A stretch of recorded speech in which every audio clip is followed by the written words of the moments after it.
This program is for discussion purpose only. Business Plus TV or any of our anchor does not bear any responsibility or liability towards the content.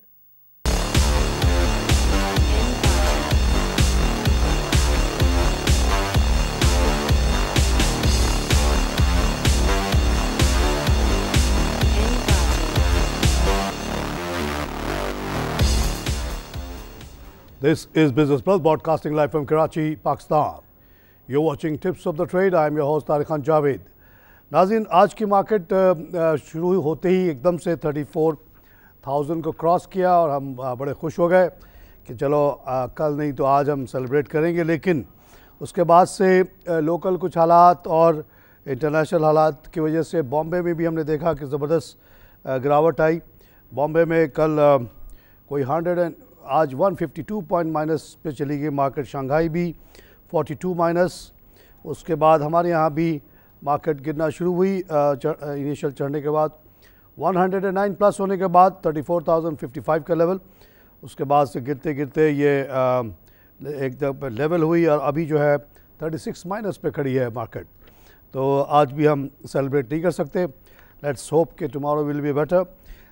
ये ऊपर नीचे होने की एक वजह तो ये भी है कि तेल की कीमत जो है काफ़ी फ्लक्चुएट कर रही है। अगर आप फ्राइडे से लेके अब तक का ग्राफ देखें तो फ्राइडे को 38.6 के लेवल पे हमने देखा। उसके बाद ये ट्यूसडे तक गिरते गिरते 35.5 पे आई और आज जो है फिर से 38 के करीब खड़ी है, 37.77 पे खड़ी है। तो कल इससे ज़्यादा थी। तो उतार चढ़ाव काफ़ी हेवी है और ये सारे फैक्टर्स हैं। और भी फैक्टर्स हैं हमारे लोकल इलेक्शन वाला की टेंशन प्लस जो पनामा लीक का मामला है उससे लगता है कि फाइनली नून लीग को हिला के रख दिया। जुडिशल इंक्वायरी कमीशन बना दी गई है, लेकिन अपोजिशन जो है बहुत मुत्तहद हो गई इस मामले पे और ताबड़तोड़ हमले कर रही है रूलिंग फैमिली के ऊपर। आइए एक लाइव कॉल से बात करें। अस्सलाम वालेकुम। वालेकुम जनाब। जावेद साहब, मैं कॉलोनी थर्ड टेक्सटाइल मिल का 1400 शेयर का शेयर होल्डर हूँ। अच्छा जी। तकरीबन कोई 9 साल हो गए। अच्छा जी। मुझे सिर्फ एक डिविडेंड मिला है 10%। उसके बाद कोई डिविडेंड नहीं मिला और मैं कंपनी को टेलीफोन करता रहता हूँ। उनकी कंपनी सेक्रेटरी भट्टी साहब को कॉल करता हूँ, कोई जवाब नहीं देता। मिल पे फोन करता हूँ तो पता लगा कि मिल बंद पड़ी हुई है और ये महसूस हो रहा है कि मिल की आधी जमीन बेच के इन्होंने आधी जमीन उन्होंने बेच दी हुई है। अब ये बताया कि हम शेयर होल्डरों का कसूर क्या है? हमारे अरबों रुपए लोगों के डूब गए हुए हैं शेयर मार्केट के अंदर में। अब बहुत सी कंपनी जो है इनको सस्पेंड कर दिया गया है डिविडेंड न देने की वजह से या किसी और वजूहत की बिना पे। आप ये बताएं कि इस वक्त हमारे मुल्क में शेयर होल्डर की वैल्यू क्या है?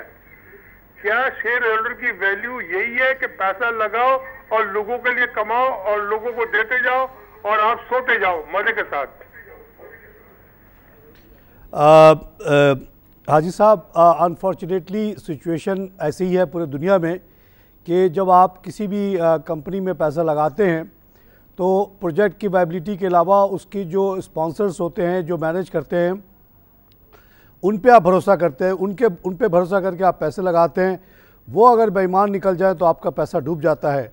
जैसे कि आपने इसका बताया, सबको पता है कि एक ज़माने से बंद पड़ी है और आधी से ज़्यादा ज़मीन जो है इन्होंने बेच दी और बहुत अच्छी कीमत पे बेच दी होगी क्योंकि ज़मीन की कीमत तो हर जगह बढ़ रही है। मैं यही कहता रहता हूँ कि कोई भी कंपनी जो पुरानी है वो कंपनी लॉस में नहीं है, बुरी हालत में नहीं है, क्योंकि सिर्फ उसकी ज़मीन की कीमत इतनी बढ़ चुकी है कि जो भी और लॉसेस वगैरह हैं वो सब कवर करती है।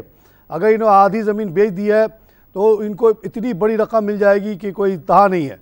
तो लेकिन ये सारा कंट्रोल है इस मैनेजमेंट का जिसने शुरू से इसको लगाया, जिसके पास मोर देन 51% शेयर है।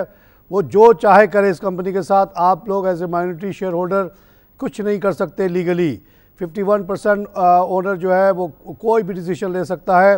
वो आधी ज़मीन 2 रुपये में बेच दे, 2 अरब में बेच दे, बेचे 2 अरब में दिखाए 20 लाख, तो आप उसका क्या कर सकते? कुछ नहीं कर सकते। They are the management, they decide. तो यही है कि अब इनको अगर इन्होंने बेईमानी की है तो अल्लाह इनसे निपटेगा। इसमें कोई भी इदारा कुछ नहीं कर सकता। आप जब ट्रस्ट करके लगाते हैं पैसे तो उन लोगों के ऊपर ट्रस्ट करते हैं और वो अक्सर धोखा दे देते हैं जब, तो आपको नुकसान हो जाता है। ऐसी एक मिसाल मेरे साथ हुई। दादा भाई सीमेंट वाले आए बहरीन, उस ज़माने में मैं पाकिस्तान कल्चरल सेंटर का बहुत इम्पोर्टेंट मेंबर था। मैं एज एन इकोनॉमिस्ट मैंने सोचा कि उनको फैसिलिटेट करूं, उनको बुलाया, फंक्शन किया, ख़र्चे भी मैंने उठाए कि भाई चलो एक आए हैं बेचारे पाकिस्तान से, इनको हम हेल्प करते हैं। हमने शेयर्स ले लिए और वो दादा भाई सीमेंट वाला हमसे पैसा लेके गायब हो गया। उसका एक दादा भाई सेंटर नज़र आता है यहाँ पे आइए चुंदरीगढ़ रोड पे, हो सकता है हमारा ज़्यादा पैसा उधर डाइवर्ट कर दिया, हमें लॉस हो गया। आज तक उससे हमें कोई रिटर्न नहीं मिला। यही साथ आपके साथ थल वालों ने किया है। आई क्लाइव कॉल से बात करें। अस्सलामुअलैकुम तारिक साहब। वालेकुम जनाब। संदीप शमानी बात कर रहा हूँ एंग्रो फर्टिलाइजर से। कैसे हैं आप? जी मैं ठीक हूँ साहब। संदीप साहब हमें बताएं कि एंग्रो फर्टिलाइजर में इन्वेस्टमेंट की जाए और ऑयल एंड गैस सेक्टर इस वक्त कैसा लगता है आपको? एंग्रो फर्टिलाइजर आपने लिया हुआ और ऑयल एंड गैस की बात कर रहे हैं आप?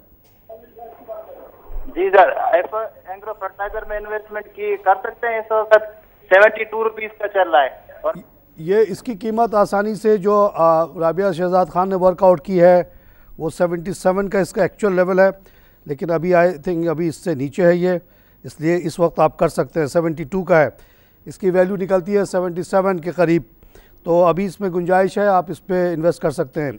जहाँ तक ऑयल एंड गैस सेक्टर का सवाल है, आपके सामने है सारे मामलात, कभी ऊपर कभी नीचे, लेकिन जिस मल्टीपल पे हमारे बड़े बड़े ऑयल एक्सप्लोरेशन कंपनीज बिक रही हैं इस वक्त, जिस रेट पे बिक रही हैं वो मैं समझता हूँ अट्रैक्टिव है।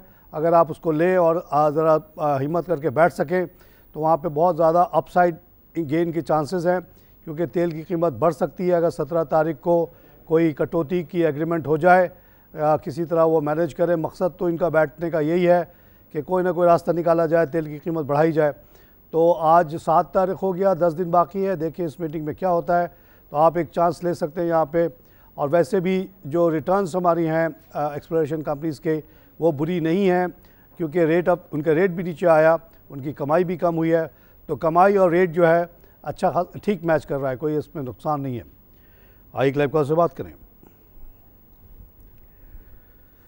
नाज़रीन, तेल की कीमत तो बढ़ी, लेकिन गैस की कीमत जो है वो घट गई है 0.42, और इस तरह से वो सिर्फ $1.90 का 10 लाख मुरब्बा गैस आपको मिल सकता है, फिट गैस।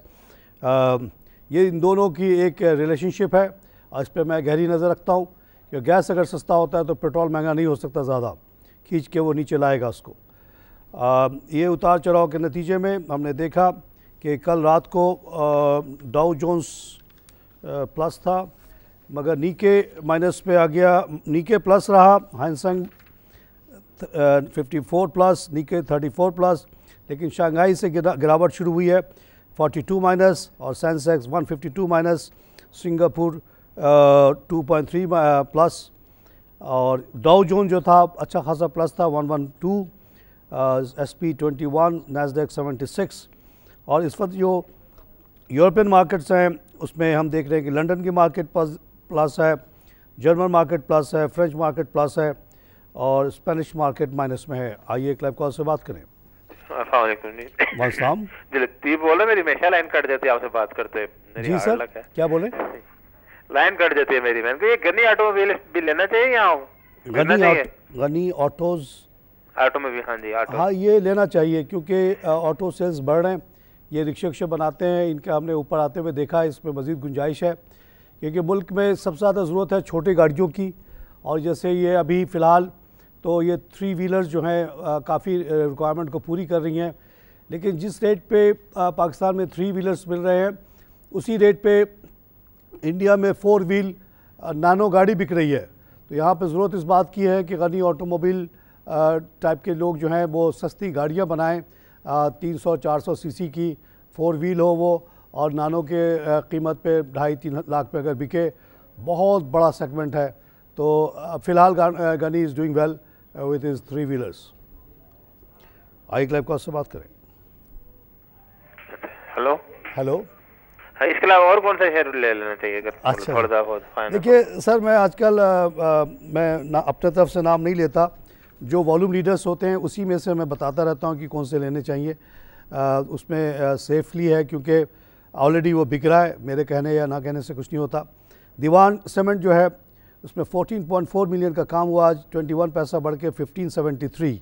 ये 2 रुपये पे मैंने लोगों को खरीदवाया था, आज उनके वारे न्यारे हो चुके हैं, लेकिन ऐसा लग रहा है कि अभी और गुंजाइश है। मैंने तो 14 पे आके बोला था कि अब ना लें मज़ीद, लेकिन आज देखिए कि ये 16 के करीब आ गया।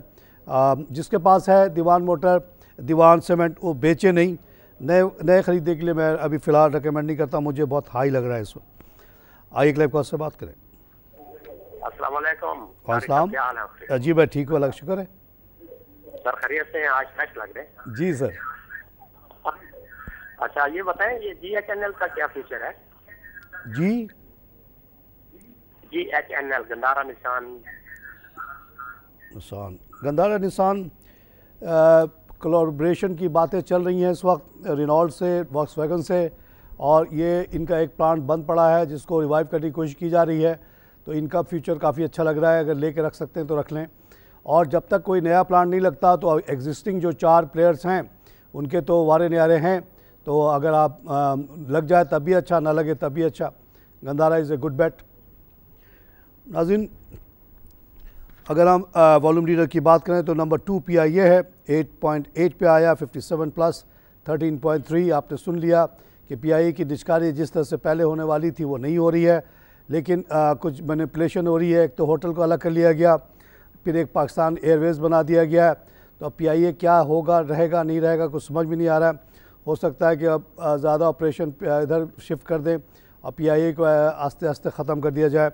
तो अब मगर PIA को फ़िलहाल मैं रिकमेंड नहीं करता। उसके बाद बाइको है जिसमें 12.4 मिलियन का काम हुआ है, उसमें 49 का इजाफा है, 18.8 का हुआ। ये बाइको को भी फ़िलहाल मैं रिकमेंड नहीं करता हूँ। आइए लाइव कॉल से बात करें। अस्सलाम वालेकुम। वालेकुम। सर जी, ये फातिमा फर्टिलाइज़र के बारे में कुछ बताएंगे? आपके पास है सर? जी मेरे पास है थोड़ा सा। शुरू से लिया हुआ आपने? जी थोड़ा सा लिया हुआ है।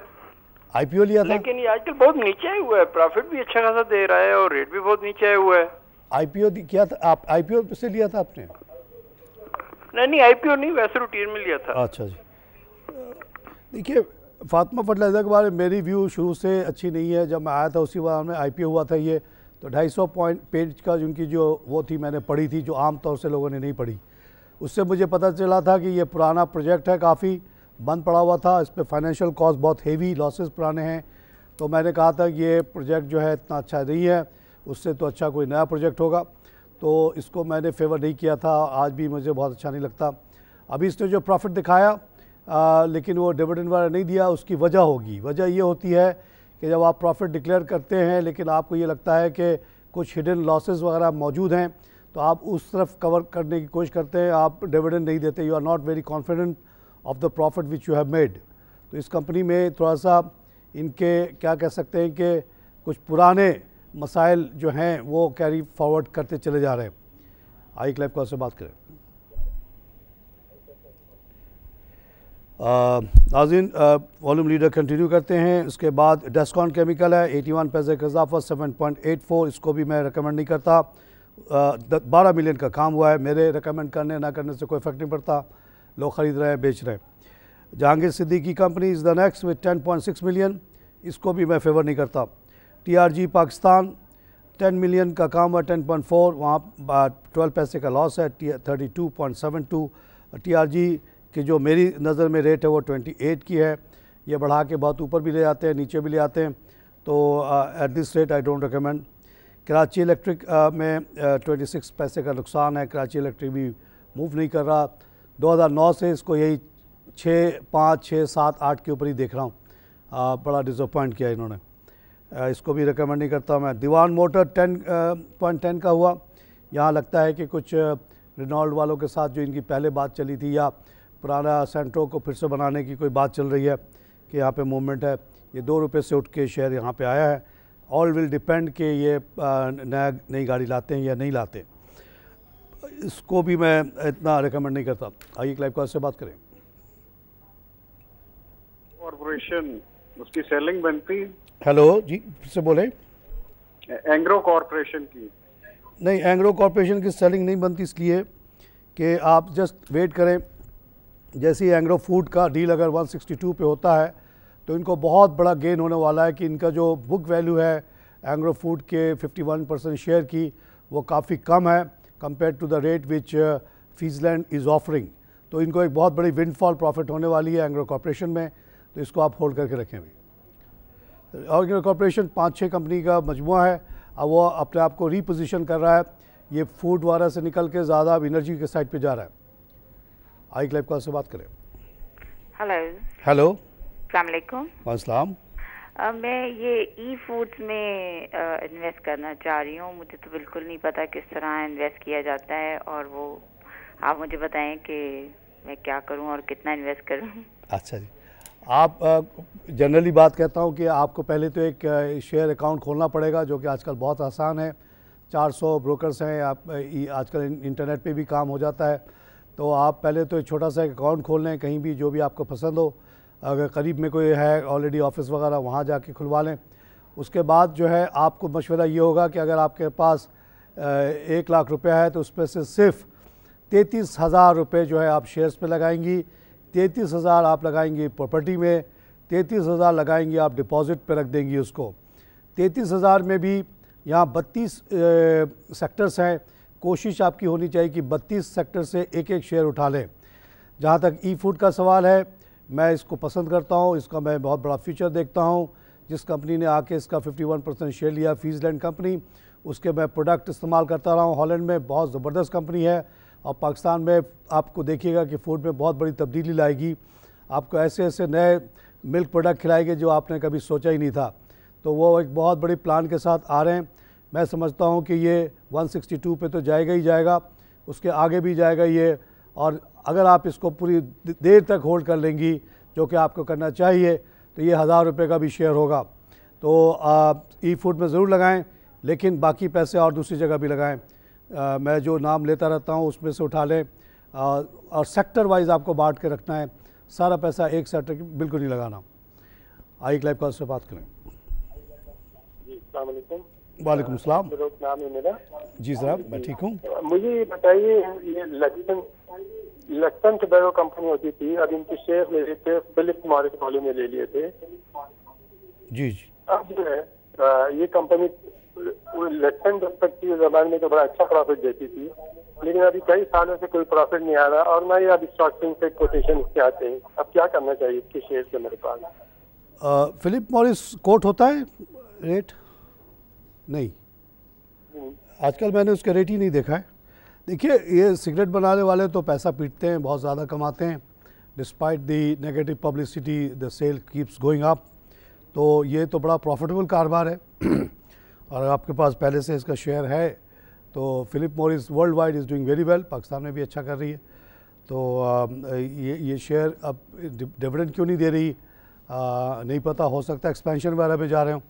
जब कंपनी एक्सपेंशन के पीरियड में होती है तो डिविडेंड देना रोक देती है। जब एक्सपेंशन हो जाती है, हायर प्रॉफिट आ जाते हैं, उसके बाद से फिर से देना शुरू करती है। तो आप इसको होल्ड करके रखें, वेरी प्रॉफिटेबल बिजनेस। आज यहाँ पे लोगों को छोटी सी ब्रेक।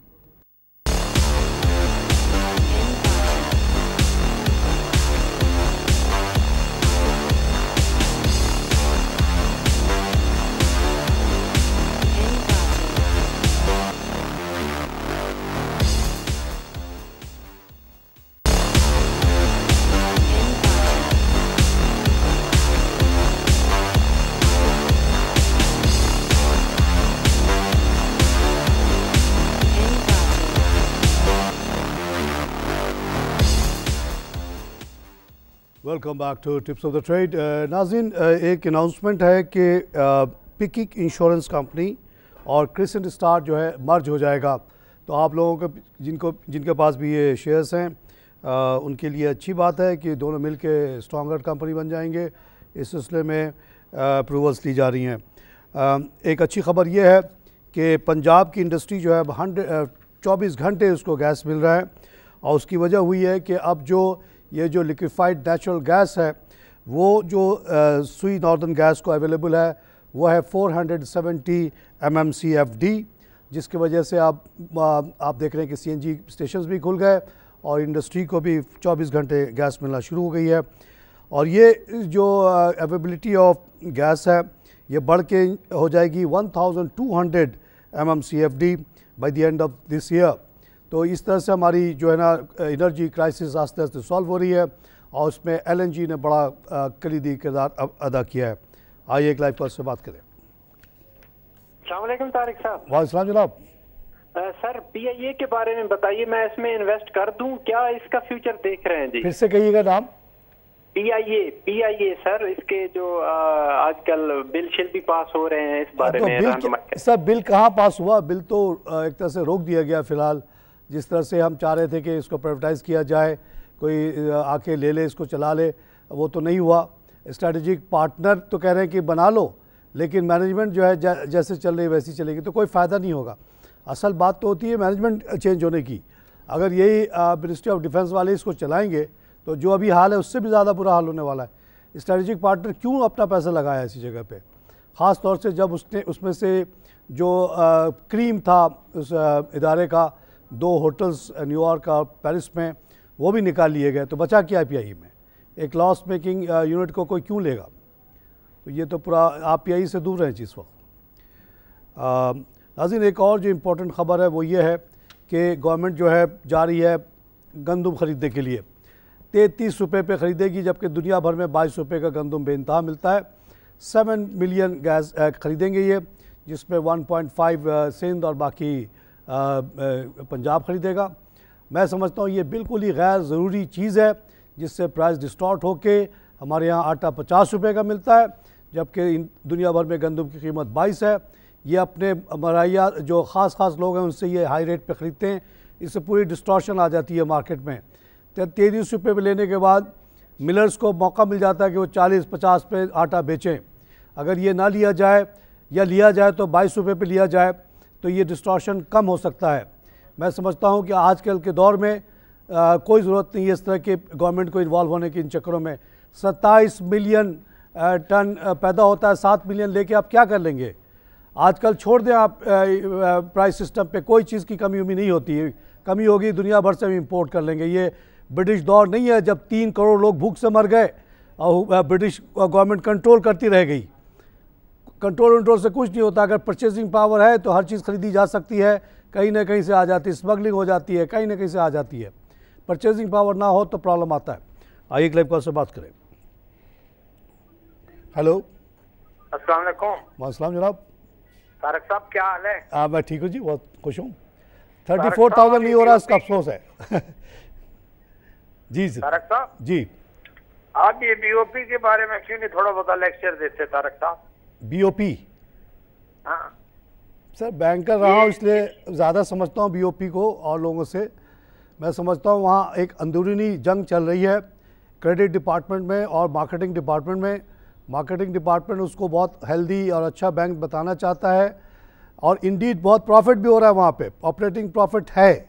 लेकिन मिसाल को बैंक में होता क्या है कि आप सपोज आपने 1 बिलियन कमा लिया और आप चाहते हैं कि 1 बिलियन का प्रॉफिट डिक्लेयर कर दें और लोगों को डिविडेंड दे दें, खुश कर दें।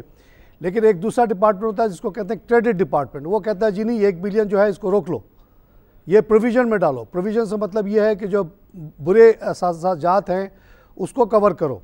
तो उन दोनों में जंग होती रहती है। ये जंग मैं 25 साल करके आ चुका हूँ। मैं जानता हूँ कितना मुश्किल होता है। एक आदमी खड़ा होता है जिसका नाम होता है क्रेडिट मैनेजर और दूसरी तरफ पूरे बैंक होता है, कहता है कि दे दो दे दो, वो कहता नहीं देना। बस उसके कैरेक्टर पे डिपेंड करता है बैंक की स्टेबिलिटी। तो BOP मैं समझता हूँ कि वो अभी भी बैड डेट्स हैं, इसी वजह से वो सही नहीं हो पा रहा। हालांकि एक ऑपरेटिंग प्रॉफिट तो है क्योंकि कारोबार बहुत अच्छा है, पंजाब प्रॉस्पर कर रहा है और इस बैंक को फेवर किया जाता है गवर्नमेंट ऑफ पंजाब की तरफ से कि उनको ज़्यादा से ज़्यादा प्रोडक्ट वगैरह लॉन्च में इनको हिस्सा देते। तो फिर भी ये नहीं चल रहा। आप मेरा मशवरा इस बात है कि BOP से दूर है। नाज़रीन, प्रोग्राम का वक्त ख़त्म हो रहा है। बस अब 2-3 और नाम ले लेता हूँ। आइए एक लाइव कॉल से बात कर लें। हेलो, अस्सलाम वालेकुम सर जी। वालेकुम सलाम जनाब। सर जी मैं 3 माह से कोशिश कर रहा हूँ मुसलसल। अच्छा, अरे अक्सर तो खाली पड़ा होता है, ये आप 3 माह से आपको नहीं मिल रहा। अच्छा सर जी, ये मुझे DSFL और पावर का तो बता दें। कौन सी? DSFL और पावर।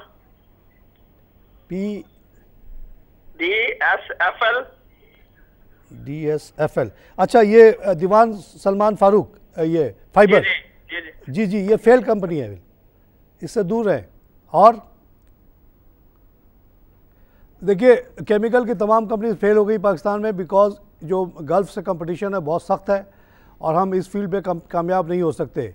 हम लोग छोटे छोटे प्लांट लगाते हैं ये फाइबर वगैरह के, जबकि अरब्स के पास इतना पैसा है, वो बड़े पैमाने पे लगाते हैं, इकोनॉमीज ऑफ स्केल होता है।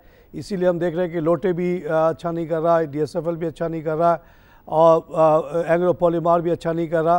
तो ये छोटी छोटी कंपनियां, इनसे आप दूर रहें। मुझे बहुत मुश्किल लगता है कि केमिकल के फील्ड में हम अरबों से कम्पीट कर सकें या दुनिया वालों से कम्पीट कर सकते हैं। नाज़रीन, जाते जाते 2-4 नाम बता दूं। आज जितने लिस्ट में नाम है ज़्यादातर वो हैं जिनको मैं पसंद नहीं करता। जिनको पसंद करता उनका नाम ले लूँ। पाक इंटरनेशनल बर्ग टर्मिनल में 10 पैसे का लॉस है, फिर भी इसको ख़रीद लें। 28 रुपये का हो गया, 5.6 मिलियन का काम हुआ इसमें। सुई नॉर्दर्न गैस में, जैसा कि अभी मैंने बताया, अवेलेबिलिटी ऑफ गैस बढ़ रही है, इसमें 15 पैसे का लॉस है, 5 मिलियन का काम हुआ, इसको ख़रीद लें, ये बढ़ेगा। फौजी सीमेंट में 61 पैसे का इजाफा है, 44.6 का हुआ। जिसके पास है उसको रोक के रखे, जिसको पास पैसा है वो ख़रीद ले। आइए लाइव कॉल से बात करें। हेलो। दीवान सलमान भी आज 4.8 मिलियन टर्न ओवर हुआ, इसमें 10 पैसे का इजाफा है। इससे मैं कहता हूँ निकल जाएँ आप, जैसे ही ये बढ़ रहा है ऐसे आप लोग बेच के निकलें इसे। आज़गाद 9 में भी 5 पैसे का इजाफा है, जिसके पास है वो जल्द से जल्द निकल जाए, ये कंपनी बंद हो चुकी है। पाक रिफाइनरी में ₹1.15 पैसे का इजाफा, 3.8 मिलियन का काम हुआ है, 44 का है। जो जितना ले सकता है इसको ले ले। निशात मिल्स में 89 का इजाफा है और 100 रुपये का हुआ। ये भी अच्छी कंपनी है, ये ले सकते हैं आप। नाज़रीन, यहीं पे आपसे ज़्यादा चाहूँगा। खुदा हाफ़िज़।